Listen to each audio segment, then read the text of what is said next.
We're weeks out from the NFL draft, and fans are eager to know which prospects their team is keying on. And that's why I'm here to give you a 2-round NFL mock draft predictive style. This isn't necessarily what I would do, but what I've heard and seen through the far reaches of the internet. And I'm also going to take into account betting odds, but that really only matters for the top 10. But you know what is for sure? What is happening right now? MLB, they're underway. If you want to make a little bit of money betting on some MLB action, check out Underdog Fantasy. Use promo code Broshmo, all caps. Broshmo gets you a little bit of play money there. But let's go ahead and get into this sucker. We're going to start with the first 2 picks. And like I said, predictive betting odds. They taking all that in consideration. Aiden Hutchinson, currently consensus #1 in terms of the betting odds. Travon Walker, currently the odds-on favorite for Detroit. Is it necessarily what I would do? Maybe, maybe not. But Travon Walker, there's no denying the hype coming into this season. I think going to be undoubtedly a top 10 pick. Does he make it to this 2? I'm not sure. I don't really like it, but I do get the upside. And if Detroit takes him, it's not necessarily what can you do for me now, but what can I see you becoming in the next 2 to 3 years. They're betting on that high upside. And with the team being competitive, but not necessarily ready to compete just yet, kind of would make sense for Detroit to go that way. And we don't really need to talk more about Aiden Hutchinson and the Jags. That almost feels like it's 95% gonna happen. But what's crack-a-lackin'? It's your boy Broshmo, just in case you did not know. So go ahead, become a bro and subscribe. Leave this video a thumbs up if you enjoy the content. As always, let me know what you think in the comment section below. I always look forward to hearing from y'all. Keep in mind, not my picks. Not my picks. Hashtag not my picks. So let's keep this sucker rolling. We're going to go with the Houston Texans. Currently, the odds-on favorite for the Texans is Ikem Ekwonu. So, oh, you're going to make me hard scroll. Okay. That's going to be fun. Anyway, Ikem Ekwonu. I did this on Draft Network because I included trades in this. And unfortunately, as this is kind of irrelevant for this pick, it didn't. I thought it would show up after I finished what the trade compensation was. It did not. So, woof. But I made a bunch of trades in this 2-rounder. But Icky, currently the odds-on favorite. I like the idea of them going tackle here and then maybe receiver at 13 to pair up with Cooks and give Davis Mills as many weapons and as much help as possible to get a fair evaluation. That way you kind of know what direction you want to go in 2023. So currently, Icky, he's a favorite. Evan Neal, I'd lean Evan Neal, but that's not what we're doing here. At number 4, the New York Jets, they go Kayvon Thibodeau. All 32 teams were present for the pro day for KT. It's no secret they kind of want a fancy edge with one of these first 2 picks. I think it's likely they probably go with edge with this pick, especially with, for a lot of people, the consensus 2, or whether it's maybe a Jermaine Johnson they like here. I've seen him here at this spot. I think KT, he's not escaping out of the top 7, in my opinion. The dude's too good of a prospect. So I think going to Robert Saleh, he could kind of reel back the reins on this wild stallion. So we got him there. The New York Giants go Evan Neal. Another odds-on favorite, him and Icky. Icky's not on the board. Obviously, we go Evan Neal. They're going to get DJ some help. So, yeah, there he goes here. Carolina fans, hate me. I'm sorry. When we do my own mock draft, I probably don't go in this direction. I got Kenny Pickett going to the Carolina Panthers. I don't love Pickett. I wouldn't take Pickett in the first round. Take solace in that. I don't know. But the rumors is I tried looking as much. They're looking deep in this quarterback class, which tells me at 6 it could be a quarterback. Kenny Pickett's been the hot name they met with. They did meet with Matt Corral, but for me, I feel like that's too spicy. And again, it's the NFL draft. Anything can happen. I think maybe Pickett is the pick or Malik Willis. I think those are the 2. based on what all I've read in the rumors. And the New York Giants, they go, yes they do, Sauce Gardner, James Bradbury. Obviously, the contract thing's an issue. Sauce, wonderful prospect. He's another guy that's been actually tagged to go in 5th overall. I don't know if Seeley's pro day is enough to knock him up back to cornerback 1 for most teams that have that injury scare. As you know, it's a common phrase in the NFL. It's more about reliability. I don't think that's the phrase, but it's along those lines. It's like you could be as great as a player as you can be, but if you're not able to hit the field, it doesn't matter much. So Ahmad Gardner, a guy who's had 3 years of excellent play, yeah, I'm buying into that he's going to go ahead of Stanley. And then number 8, surprise, surprise, it's Malik Willis. Would I do this if I'm the Falcons? No, I don't want to get in on this class for the Falcons if I'm a quarterback.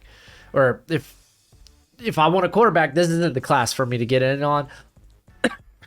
But the NFL does this common thing where it's like they don't want to bet on the unknown of the next quarterback class. For all intents and purposes, these guys have had a season, and you can kind of like, yeah, this is kind of what I expect. This is what I expect their developmental curve to look like. While next year, again, so much can happen. Why wait on quarterback and leave that to be an unknown variable? Again, I wouldn't go quarterback here. I always got to make that clear. But Malik Willis has been in, everyone's talking about, he's not escaping the top 10. I think this is the only other team that may make sense in the first. Pick 9, you kind of see it a little bit. It's Jermaine Johnson to the Seahawks. I really think they're just going to go best player available, and a lot of people have Jermaine Johnson pegged as a top 10 talent. So Jermaine Johnson goes here at 9. This is a team rebuilding. I don't think they go in on the quarterback class at all this year.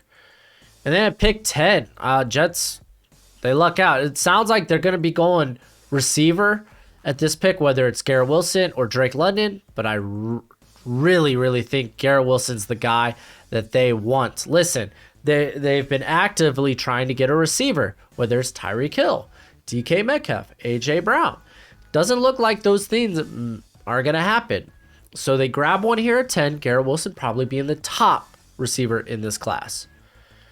And then at 11, we got a trade. So the Baltimore Ravens trade up with Washington. Or Washington trades down because, listen, I'm watching it and I see a lot of conflicting reports. This is the thing. So for me, I was like, okay, I think totally I go Kyle Hamilton. He wasn't a part of their top 30 visits, though guys like Lewis Seen and Daxton Hill were. Daxton Hill being a hot name right now, rising up boards. We saw him jump into either Mel Kiper or Todd McShay's top 20 prospects. I think Chris Olave is also a guy that they're going to be interested in, that they might not want to take care of 11, maybe get some draft capital and trade back, thinking they could probably grab him with a later pick. Baltimore, I think they would love to go for a guy like Derek Stingley. Just getting more depth at that quarterback position, I think is prime. We know how important corners that can guard on an island are to this defense. Derek Stingley is that, and you want to jump the Vikings to grab this guy. So they don't give up too much trade value. I can't remember how much it was. I think it was like a third. Some other picks were involved. I couldn't tell you. So it's a real shame. I was like thinking I could hover over this and it would tell me, but no, it doesn't do that. Just know a trade happened. Value, who knows? Pick 12 is going to be Kyle Hamilton, though. I think Kyle Hamilton comes into this defense and he finds a good role. He might not be an exact scheme fit, but I think they can find a role with how versatile he can be. They can move this guy all over the place. Also, Harrison Smith, I don't think he's necessarily in the future for the Vikings, whether it's another year or 2 years down the line, they decide, okay, enough's enough. You're kind of old now.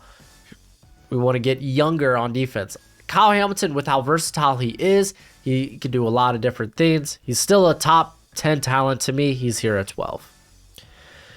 And then at 13, trying to remember who 13 is before, just scroll down. Oh, yeah, it's the Houston Texans, Jameson Williams. This is one of my favorite picks.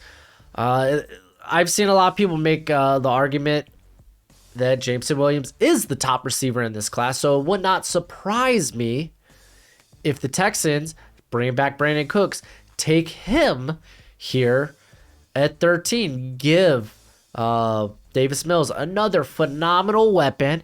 Worst case scenario, well, you try to trade up next year to get Bryce Young, and now you got his number one target last year. So there we go. So this would be the Washington pick next because they traded with the Ravens, right? No, Washington trades down twice. Yeah, it's kind of wild, but it kind of just ended up that way. That I still didn't kind of like where I was and what I was picking for Washington. So I think this is a believable trade up because I don't think the Saints, that's right, it's the Saints, traded up to get a quarterback in this class. I think they're probably going to try to address whether it's receiver, tackle. I think depending on how the board falls, if a quarterback falls to them at 18 that they really like and that they're really in on, yeah, maybe they take it and then they go the wide receiver route in the second round. So I grabbed Charles Cross because he's fallen here. It's great value. He immediately kind of replaces Terron Armstead. So, yeah. And then at 15, actually, Chris Olave goes off the board. So Washington's like, well, crap. That's probably the guy we were targeted. And you know what? I was looking at Philly rumors and whatnot, and it seems to be that Chris Olave is a guy they're interested in. Shoot, they were trying to get in on the Brandon Cooks action before he ended up re-signing with the Texans. So Chris Olave being a receiver with a similar skill set, similar size. I think he's a little bit taller than Cooks, though. The Eagles, they snag him here, which means what does Washington do? Trade him back 2 times now. Well, I kind of mentioned this guy's name. Daxton Hill appears he could be entering the top 20. He is a very good scheme fit for this quarters Del Rio system that they have there. So if he goes in the top 20, I believe it'd be Washington. I hate taking him at 11. I think Washington trades down then if that's the case. And they take Hill here at 16 after already trading back twice, grabbing some draft capital. So there we go. Again, this isn't necessarily what I would do. I'm a little bit lower on Hill, though I do think he's a fabulous prospect. So yeah, this is again just predictive. Next pick, Trevor Penning going to the, oh gosh. Let's just do that. There we go. Trevor Penning going to the Chargers. It's no secret right now, it sounds like the Chargers really want to address somewhere in the offense with pick 17. Trevor Penning is always the name that anytime I search, he's one that's always brought up. He is what I think the Saints, why they traded in front of, traded with the Eagles to get in front of the Chargers. This is probably a case where it's like, oh, we want to make sure we get Penning. Weren't expecting Cross to be available, jumped on that, they traded up. So it allowed the Chargers to sit here and be like, yeah, we'll take our guy. This is going to be our right tackle of the future going forward. I think other guys that they're interested in, or at least that have been thrown out there, is Jameson Williams. Obviously, he went at 13, so they grabbed Penning here without having to move up. Eagles fans, the other name that has been a hot commodity that I have looked up for the Eagles is Trent McDuffie. Oh, wow, there's the big surprise. Let's just talk about both these picks then. So Trent McDuffie goes to the Eagles. He's a great scheme fit. You either love or hate him, but I love him, so him going here, I don't mind. I would be willing to take him a few picks higher. Matt Corral, yes, this is the big surprise. Listen, I think if the Saints are in on a quarterback, right now it sounds like Matt Corral might be that guy. I don't think the Saints traded to get 2 first-round picks in this class to make a big move up to get like a Malik Willis or maybe a Kenny Pickett. I don't know. Because, again, Kenny Pickett's going to go in the first round. It's just what's going to happen. So I think at this pick 19, if their guy is here, then they will take him. A lot of fingers point to Matt Corral. Matt Corral's even been flirted around with the Panthers. So they grab Corral. They got his tackle there, Charles Cross, and then they will look for maybe a receiver in the second round, which means there might be some movement there. The Steelers, they are doing a heavy investigation into this quarterback class, and currently the quarterbacks that are visiting this week are Desmond Ridder and Sam Howell. The Ridder buzz is starting to pick back up again. Howell buzz, not so much. So Desmond Ridder is the pick here for the Steelers. You're like, wow, 4 quarterbacks in the first round. Oh, wow, 4 quarterbacks in the top 20 picks. That's wild. Again, I wouldn't necessarily do this. Over-under currently on quarterbacks is 2.5, which tells me maybe 3 go in the first. In this case, 4 do. And one of my favorite quarterbacks gets left out. I'll just say that. On to pick 21 is a trade up. The Detroit Lions trade up to grab Drake London. Listen, Patriots, they always trade down. That's just what they do. Based on 2 of the guys that they seem to be really interested in, it makes sense that they trade down from the spot. I think, hey, we did so good with the USC receiver last year. Let's go and invest in another USC receiver that provides something a bit different than Amon-Ra St. Brown. Someone that's different than DJ Chark. Drake London, I don't think we're going to really see, at least, I don't think we can cement him yet as a top 15 guy until that pro day, which happens, by the way, April 15th. So they trade up. They have the capital to do so and get Drake London. And y'all can kind of see this first Packers pick is Zion Johnson. Listen, it's based on the receiver it sounds like they're interested in. I think they take him with their next pick. We'll get there when we get there. I was trying to look at what could they address with this first pick, and Zion Johnson just he kind of like he's exactly what they look for when it comes to their like offensive linemen in terms of size, length, speed. Like he hits their thresholds. So snag him here. He's your left guard or right guard. You move obviously Runyon to right guard if you're going to keep Johnson at left guard. But he does have a bit of flexibility to him that he can play tackle if they need him to. Maybe if they want to move Jenkins back inside. So there's a lot of upside with Johnson. So I'd much rather him here. It sounds like that based on like some of at least their prior draft history, that Tyler Linderbaum wouldn't really tick all their boxes like a Zion Johnson does. So those were the 2 names I considered here. Again, did some research. I tried. Arizona Cardinals, I got them taking Jordan Davis. I don't know how far Jordan Davis could really fall in this class. And I think here at 23, it just makes sense. They really don't have a nose tackle on the roster currently. I don't know if they brought back Corey Peters. And honestly, Leaky Fotu and was it Rashard Lawrence? They've been why not grab the unicorn here? You could also invest in edge, obviously. Maybe a receiver like Treylon Burks, I wouldn't be opposed to. But I think Jordan Davis, this guy's going to go higher than this, I believe. So for me, it doesn't make sense for him to fall past here at 23 if he's available. And then at 24, Treylon Burks to the Cowboys. When I was looking for ways that positions the Cowboys could go, Burks was always a name that just kept getting brought up. And you know what?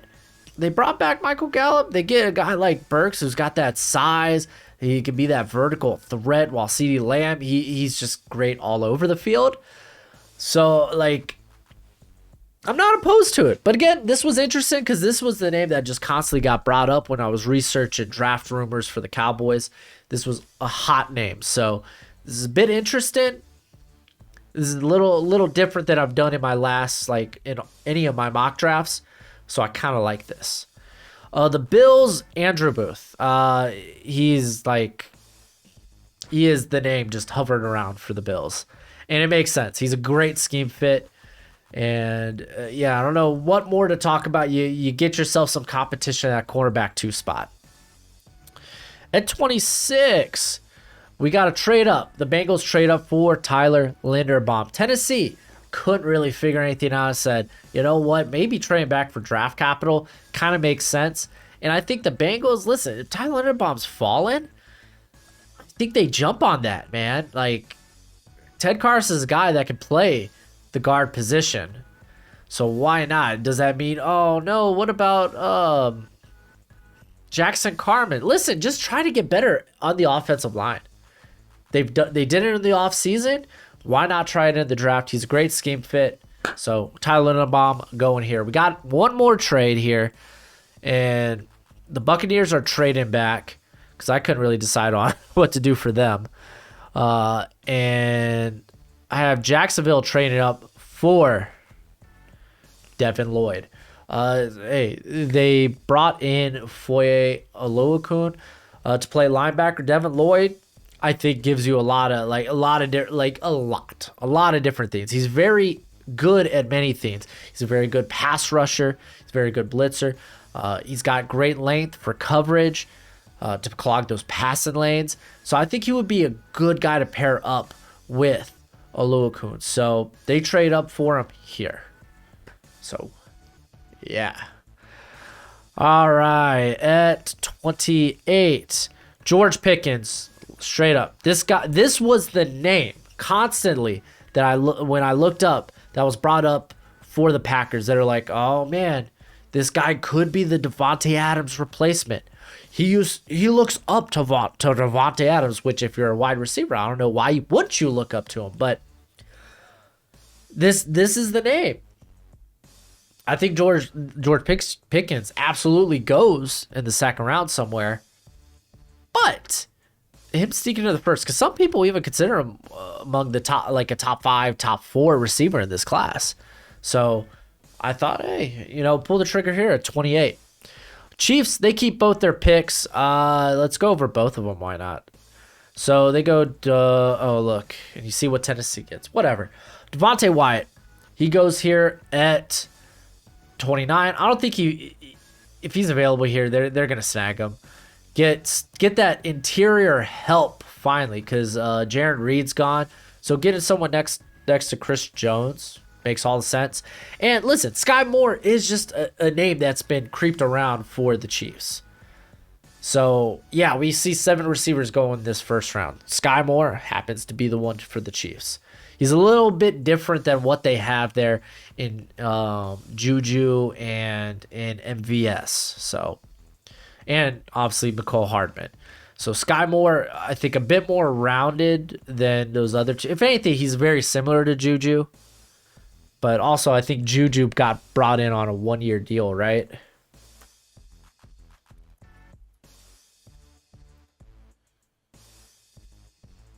Yeah, it's a 1-year deal. So Sky Moore might be the heir apparent. As you see, the Titans take Nakobe Dean. They trade back. They grab Dean, a real player, just a wrecker. This guy is always around the football, makes plays constantly, and a lot of plays that weren't dictated by the defensive line. He kicked out on the outside, had a pick 6 against Florida. By outside, I mean he was playing outside corner, essentially. The screenplay against Kentucky, where everyone else bit, that's one I like to bring up. So, Titans, they've not a lot of rumors I could find about what they want to do in this class that weren't QB related, and I really don't think that's going to be the case for the Titans. So they trade back, they grab Dean. And then the Patriots do Patriot things. They go Kenyon Green. Him and Andrew Booth were the 2 names brought up anytime I was researching Patriots draft rumors and such. Apparently, these were two of the top guy, or two guys that got one of the visits. that they apparently were blown away by. So Kenyon Green sneaks into the first round here. Looks like he'll be the Shaq Lawson replacement, or at least heir apparent. Maybe they don't start him right away, but you also like the versatility that a guy like Kenyon Green brings. The Patriots love their versatile offensive linemen.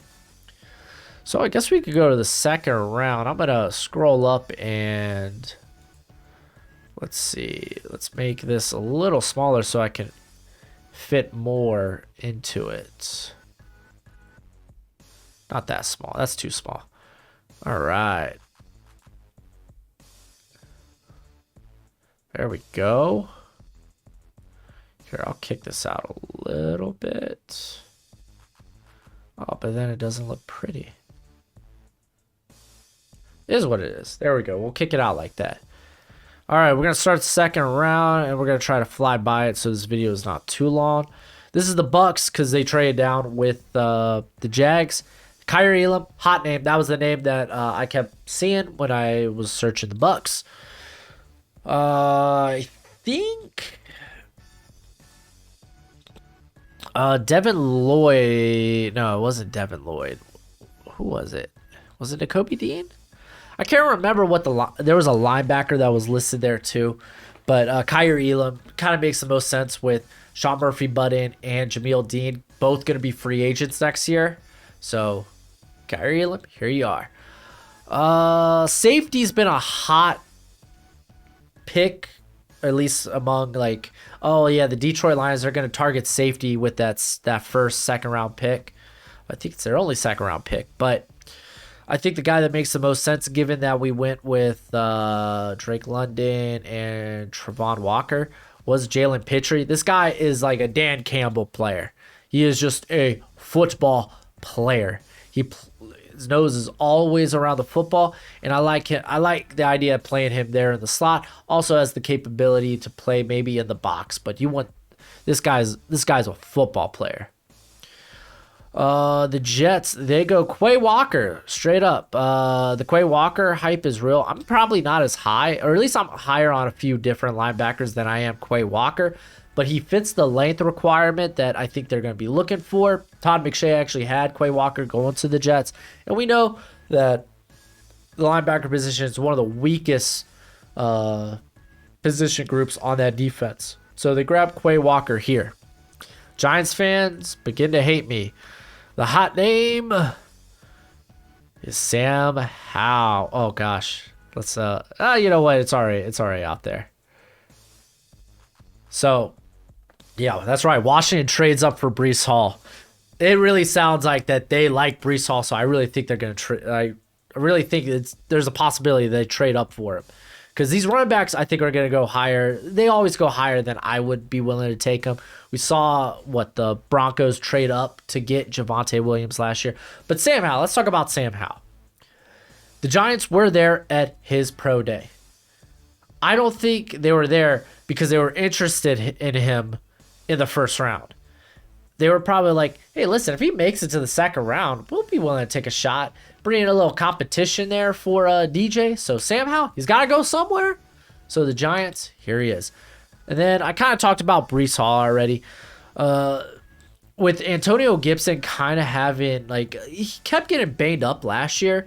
So having Breece Hall be the kind of like that, them kind of have a timeshare there on the running back position, knowing what Antonio Gibson could do as a receiving back, get him more involved in the receiving game. I know that they brought back McKissick, but so yeah, Breece Hall, they trade up for Breece Hall. I'm sure Washington fans are going to love this 2-rounder. All right. And then the Baltimore Ravens trade up to get David Ojabo. I'm trying to think who the pick was here initially. Oh, I think it was the Jets. It was the Jets, because the Texans were that 37th pick. So the Jets trade back because there wasn't anyone I loved there for the Jets, or at least I think they would love. So I traded back, got more picks, and was like, I kind of ended up settling on some guy for the Jets. Just wait. But David Ojabo, this is a guy that has been linked to he could be a guy for the Ravens. Obviously, the injury kind of changes that, but I don't think it changes that they might like him, that they'd be willing to trade up in the second round if he is available in the second round. I still think this guy could sneak into the back end of the first round, even if you have to redshirt his rookie season. So, bam, Ravens, they trade up, they snag him. Chicago Bears, they go Christian Watson. Wide receivers were kind of flew off the board there at the end of the first round. And you know the Bears want to be in on this receiving class in the second round some way, somehow. So they grab Christian Watson here. Big vertical threat, knows how to separate, grab some more help for your boy Justin Fields. And then the Seattle Seahawks, I just love this pick, and I just assume this is everyone agrees with this, that hopefully predictively this is correct. Tyler Smith, he's been a hot name to like that could sneak into the first round. And if he's available here at 40, if I'm the Seahawks, I'm like, yeah, let's go ahead and do it. Let's build our offensive line for the future. They have yet to bring back Dwayne Brown. They have yet to bring back Brandon Shell. So grabbing Smith here makes a ton of sense. 41, they trade back because I didn't really like anyone at 21. But there was a team that I knew was wide receiver thirsty after they didn't get one in the first round. So, and you know the Saints, if they like somebody, they go after him. They get Jahan Dotson. I think his floor is a high-end number 2, a guy you can move to the slot. They grab him to pair up with Michael Thomas. So they snag Matt Corral and Charles Cross in the first round. Get Jahan Dotson here at 41 with the trade up. I really wanted to do a receiver for the Colts. Just didn't happen. Again, when you're looking for like what these teams might do on day 2, it really kind of depends on day 1. So it was just trying to look at guys that they perhaps may be interested in. A name floated around for the Colts was Bernhard Raimann if he makes it there. Obviously, left tackle position's kind of open. Bernhard Raimann played left tackle, and he did a hell of a job at it. I think I'd be willing to take him in the first round. Sounds like he's going to be more of a second round prospect. The Atlanta Falcons, I just don't think you could pass up on George Karlaftis here. I've looked and looked and looked, and for teams that were like just kind of tagged to perhaps be interested in Karlaftis, the Jets were really the only team that I saw that had like maybe a heavy interest in him, and they went KT in the first round. So I just don't think if you're the Falcons, you have no pass rushers, or at least no legit ones. So grabbing Karlaftis here, I think is value.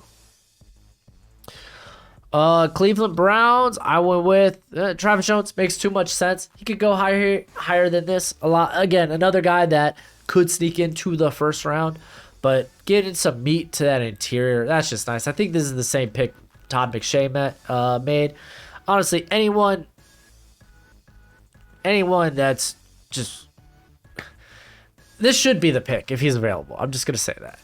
I thought about Travis Jones to Atlanta because it sounds like Grady Jarrett maybe next year might be a guy they move on from, trying to get younger and trying to clear cap space. So I did consider him at 43. Ultimately, settle on George Karlaftis because, like, legit, how far can that guy fall? I don't think he does. I still think he's a first rounder. It's just, again, this is just based on a lot of the rumors. The New York Jets, so they trade back, and this is their pick at 45, Lewis Cine. I think this makes a lot of sense. Obviously, Marcus Mayhew's gone. They have Ashton? Who was the guy that was from Cal? Is it Hill? I don't think it's Ashton Hill.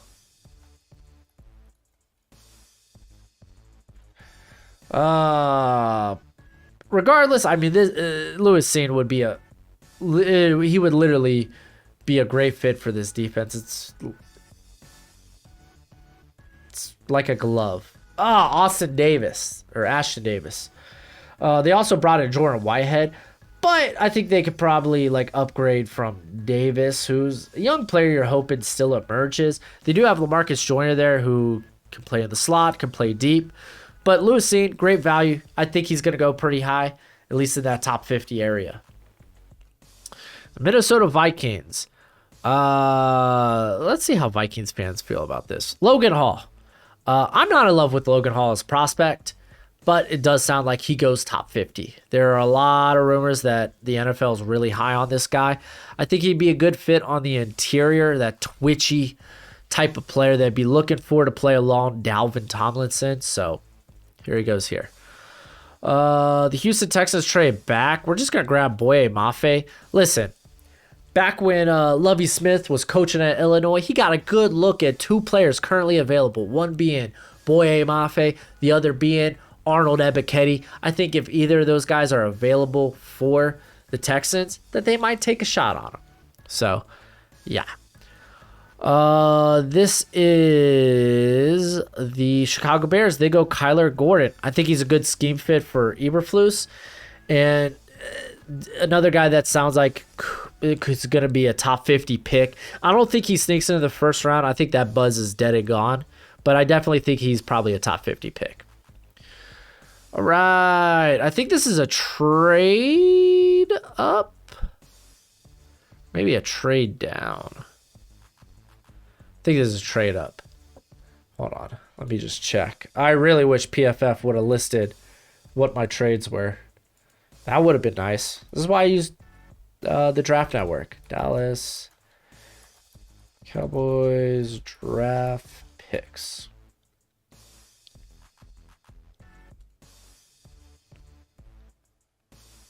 Okay, this is in fact a trade up. So I have the Cowboys trading up to snag Leo Chanel.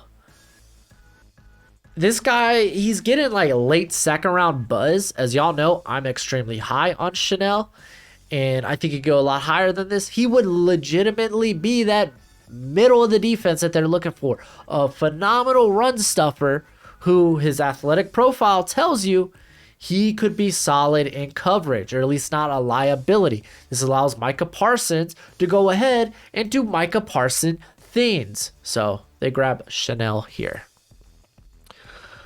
The Kansas City Chiefs, they've yet to bring back really anybody on the at the edge position, correct? I believe they've yet to bring back Melvin Ingram, so they're currently stuck with Frank Clark and Mike Dana. They do have Joshua Kaindow. So him and Mike Danner are guys that they've invested in that they hope work out to the future. I think they would be willing to take a shot if the value's there. The value is Arnold Ebiketie, so they snag him here. This pick was, I believe, Philadelphia's coming up next. They actually trade back, grab more value. Okay, so listen. I would have made the pick for Jaquan Brisker here. I'm really thinking they get the Honey Badger, Tyrann Mathieu. So that's why I traded down here. So follow that logic. So they trade down. Broncos trade up because they want to add a little bit more stank to the middle of that defense. Because they feel like they're like, hey, you know what? We're going to be legit Super Bowl contenders. Let's just go up and grab guys we think could help out immediately. And I think Christian Harris is going to be a guy that goes a lot higher than anticipated. I mean, I still think the cat's probably top 50 regardless. Dude's a wonderful athlete. Showed what he could do in the throughout the playoffs. You do worry about him maybe a bit in his feel in zone coverage, but I think that's something that did get better as the year went on. Pittsburgh Steelers, this is a no-brainer. Jaquan Brisker, they have yet to bring back Terrell Edmonds, and Brisker could go much higher. Green Bay Packers, don't hate me or you may love it. Listen, there's probably going to be a tight end or two that make it into the second round. With that being said, Trey McBride has been a name that's there on draft rumors for the Packers. So, Tunyon is obviously a free agent after this year. I think he only signed a 1-year deal. And they do use 2 tight end sets quite a bit. This is the New England Patriots, so we couldn't grab that Andrew Booth for us. Golly gee darn. But this is a guy that probably goes in the top 75. in Zion McCullough. Tell me, this sounds like something the Patriots would do. Zion McCullough, I might make my top 100. I don't know yet, because I did love him at the Senior Bowl, but athletically, the length solid. So it's like, do we mind, like, if a team that doesn't mind bringing in a guy that they think they could develop for a year and not really have to play right off the bat, keep in mind, Patriots, they brought in Malcolm Butler. Take that however you may. But Zion McCullough, I do think, probably sneaks into the second round. And it just feels like something the Patriots would do. I saw this, I think, with Todd McShay, but the Cardinals, they go ahead, they get Nick Benito. He kind of is that Hassan Reddick for the defense. I like that fit. I do think Benito goes somewhere in the second round. It's just, it's going to take a team that has a role already for him. He's not going to be valued in every scheme. He's a bit scheme dependent in that regard. The Seahawks, we traded back, and I firmly believe this guy goes in the second round. I'd be willing to take him a bit higher here in the second round, but I like the idea of the Seahawks doubling up at tackle, going Abraham Lucas, because you got Tyler Smith now, bam, left tackle. Abraham Lucas, he doesn't have to leave his natural position of right tackle, though he did look good at left there at the Senior Bowl. And bam, you don't need to bring back Brandon Shell or Dwayne Brown, or you can and have probably like a Tyler Smith ride the pine, or he could move to guard. So it just opens up possibilities. If you hit on both these guys, then you have a great tackle duo going forward for whoever may be your franchise quarterback. Buffalo Bills fan, sorry, maybe not sorry. Some of y'all may like this. Listen, running backs, they go. The Bills just seem like a place that they're gonna go. So I took Kenneth Walker. The Atlanta Falcons, I'm a bit confused with Casey Hayward heading there.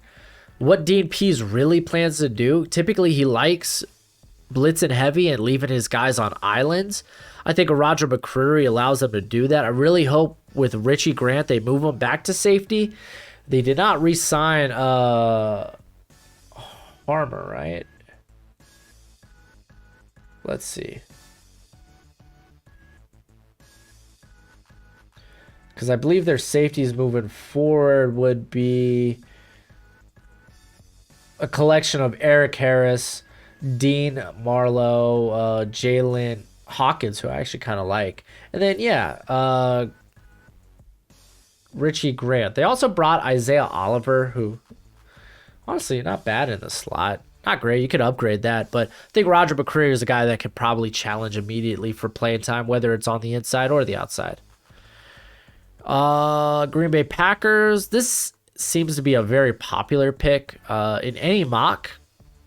But them going edge, them taking Drake Jackson to get in on that rotation there at edge. The Tampa Bay Buccaneers. Oh, I remember now. This was a linebacker linked to him. Brian Asamoah, because obviously Levante David is a guy that's kind of up there in years. You get a guy that has that sideline to sideline speed, great length, could make some splash plays and coverage. So I like this here.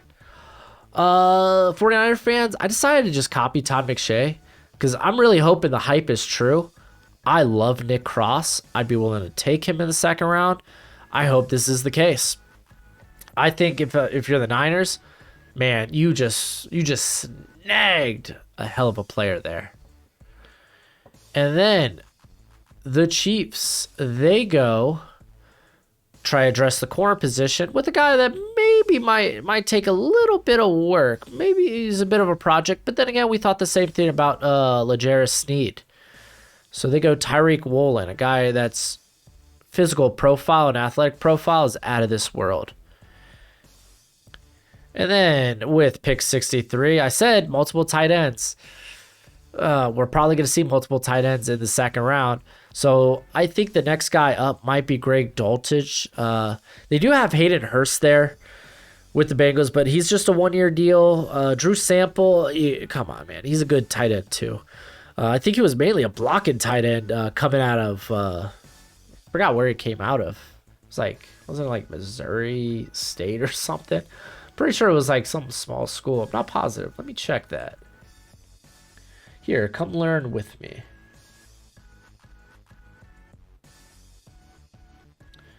All right, Drew Sample.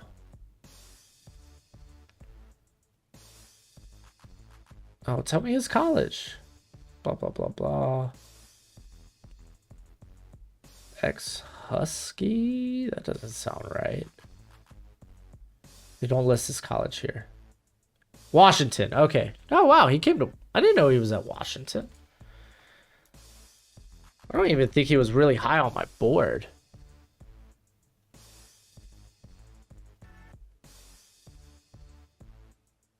That's wild. Yeah. Okay. Cool. But yeah, no, they get Greg Dulcich to be that nice receiving tight end. Hey, let's just keep the core. Let's keep getting weapons for your QB. You already dressed offensive line with Linderbaum. So yeah, I like the pick. And then finally, the Eagles, you get your linebacker. I figured, hey, you probably want to get athletic a linebacker. That's why you brought in White. So Chad Muma, I think it's a good pick. You got TJ Edwards to kind of be your physical run defender, and then Chad Muma, great athlete. That's going to be pretty good in coverage. That's good at tracking down ball carriers. So, again, I think you get Matthew. I think you get the Honey Basher. But, yeah, overall, this was crazy. This was wild, right? Again, this is not necessarily what I would do, but what I think teams may do. Here's a look at the first round if you missed it. Let's put it right here. So here's a look at the first. As it was all kinds of crazy with the trade up here, trade up here. Like, yeah, it's kind of nuts. Kind of wild. That's the draft, though. That's how it is. Let me know what you think in the comment section below. We'll do, I think Monday, me and Alex have something special for y'all live stream wise. So be around for that. We do have a walk the mock later on. But until next time, you be easy, my friends. Later.